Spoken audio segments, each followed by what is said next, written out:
अब हम प्रश्न देखते हैं, प्रक्रियाओं को समझाइए। तो जैसा कि हम जानते हैं, बीकॉम उत्तर प्रदेश के विश्वविद्यालयों के बीकॉम के जो प्रथम वर्ष के छात्र होते हैं, छात्र छात्राएं होती हैं, उनके लिए प्रश्न और उनके उत्तर आसान भाषा में, थोड़ा सा किताबों में पढ़ने में थोड़ा ऐसा लगता है कि बड़ा कोई गंभीर बात हो रही है, लेकिन उसको अगर आप कभी सामान्य निगाह से देखें तो बात जल्दी समझ में आ जाती है। इस उद्देश्य से हम यहाँ पर इनके बारे में चर्चा कर रहे हैं। तो ये क्या है, प्रक्रियाओं को समझाइए। आजकल इन शब्द का प्रयोग बहुत ज़्यादा नहीं होता। प्रोसीजर्स, ये थोड़ा पुराने ज़माने की चीज़ है। पुराने मतलब कि होगी 20-25 साल करीब पुरानी होगी, जो उस समय प्रोसीजर्स और फंक्शंस इन शब्दों का बहुत प्रयोग होता था, क्योंकि तब अधिकांशतः फोर्ट्रॉन या पास्कल या सी का ज़माना था, और उसमें प्रोसीजर्स और फंक्शंस का, प्रोसीजर्स मतलब मेथड्स होते थे और फंक्शंस मतलब उनको किसी काम को काम करने का लिए स्पेशल जो कोड लिखा जाता था उसको फंक्शन कहते थे। तो ये दोनों चीज़ें बहुत प्रयोग होती थी।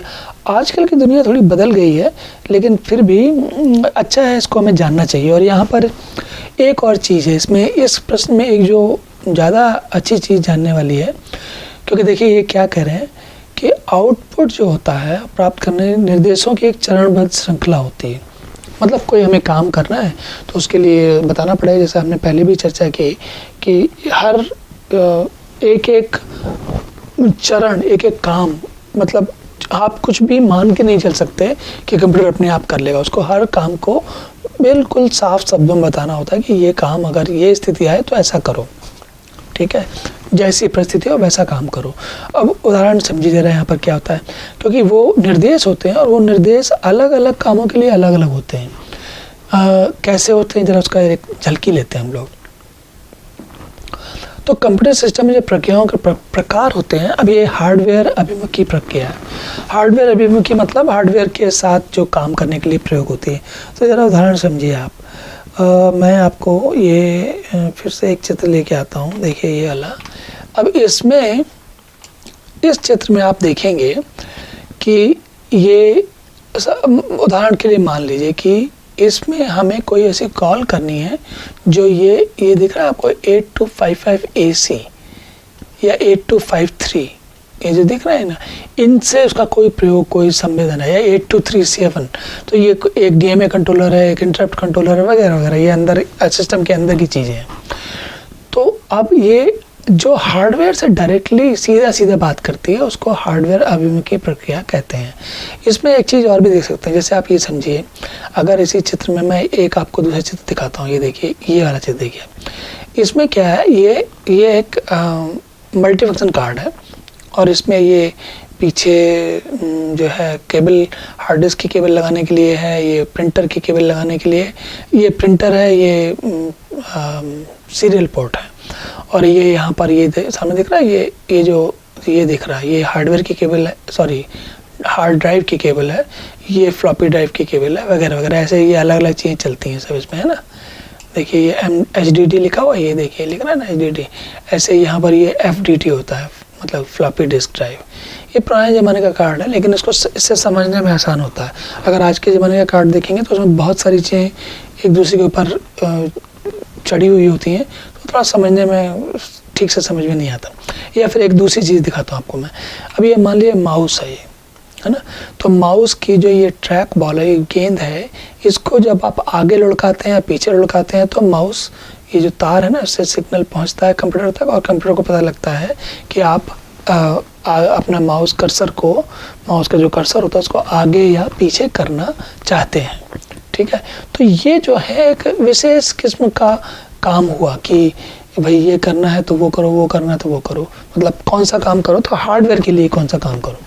अब आप देखिए, ये जो है, ये हमने स्लाइड बनाई मान लीजिए, तो ये स्लाइड में हमें क्या करना है और कैसे इनपुट लेना है, क्या बनाना है, कैसी कैसी चीज़ें बनाने की सुविधा देनी है उसको, ये जैसे देखिए ना, इंसर्ट इमेज है, ये कुछ टेक्स्ट बॉक्स बनाने के लिए, तो ये अलग अलग।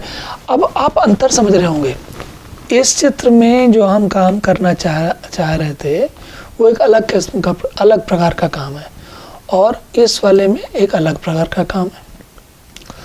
तो ये जो प्रोसीजर्स की बात हो रही है, प्रक्रियाओं की बात हो रही है, यहाँ पर यही समझाना चाह रहे हैं हम आपको कि इस तरह अलग अलग कामों के लिए, हार्डवेयर के कामों के लिए अलग प्रक्रियाएं होती हैं और सॉफ्टवेयर के कामों के लिए अलग प्रक्रियाएं होती हैं, ठीक है। और इसको, इनके जो निर्देशों का समीकरण होता है कि कौन से निर्देश लगेंगे, स्वाभाविक है वो भी अलग किस्म के होंगे। अब ये जो, जैसे ये, अब इसके बाद तीसरा आता है इंटरनल प्रोसीजर्स। ये जो इंटरनल प्रोसीजर्स है, ये क्या होता है, मान लीजिए अभी आपका ये कंप्यूटर चल रहा है, ना मैं एप्लीकेशन की बात कर रहा हूँ, ना मैं एक मिनट, इस कोई किसी कार्ड को कंट्रोल करने की बात, का नियंत्रण करने की बात कर रहा हूँ मैं, बल्कि ये बात कर रहा हूँ कि आपके ये सब मिलके ठीक ठाक चल रहा है कि नहीं चल रहा, उसकी बात हो रही है। कंप्यूटर के सिस्टम के अंदर का सारा काम कैसा काम हुआ, ये एरिया है ऑपरेटिंग सिस्टम वाला। तो हमने देखा सिस्टम सॉफ्टवेयर, मतलब जो सिस्टम के ड्राइवर्स वगैरह हैं, और जो हार्डवेयर वाला हुआ, और एप्लीकेशन सॉफ्टवेयर जैसे कि ये इस तरीके की चीज़ें, और आंतरिक प्रक्रिया मतलब वो चीज़ें जो कि कंप्यूटर के अंदर का सारा काम चला है, सॉफ्टवेयर हार्डवेयर दोनों के लिए, उनको बोलते हैं आंतरिक प्रक्रिया। तो ये एक वर्गीकरण है जो अभी भी लगभग लगता है, लेकिन इनको समझने का तरीका थोड़ा फ़र्क आ गया है। तो अगर आपको पूरी बात समझ में आ जाए, तो चाहे वो शब्द प्रयोग प्रोसीजर करें, या कल को कोई आपसे इस बारे में दूसरी बात पूछे, तो भी आपको प्रोसीजर की जगह कोई दूसरा शब्द का प्रयोग करें, प्रक्रिया की जगह या प्रोसीजर की जगह, तो भी आपको अगर एक बार ये पता है कि यहाँ हो क्या रहा है, इन तीनों कामों की आवश्यकताएं अलग अलग क्यों हैं, तो आपके लिए ये उत्तर का देना आसान भी होगा, और आपको उस उत्तर, प्रश्न और उत्तर दोनों का अर्थ भी समझ में आएगा। देखिए, खाली परीक्षा में उत्तर देकर अंक ले आना एक अलग बात होती है, लेकिन जो ये सीख रहे हैं, आप अपना समय तो लगा ही रहे हैं, तो ऐसा सीखें कि जो साथ चले। तो अब इसके बाद हम अगला प्रश्न देखते हैं।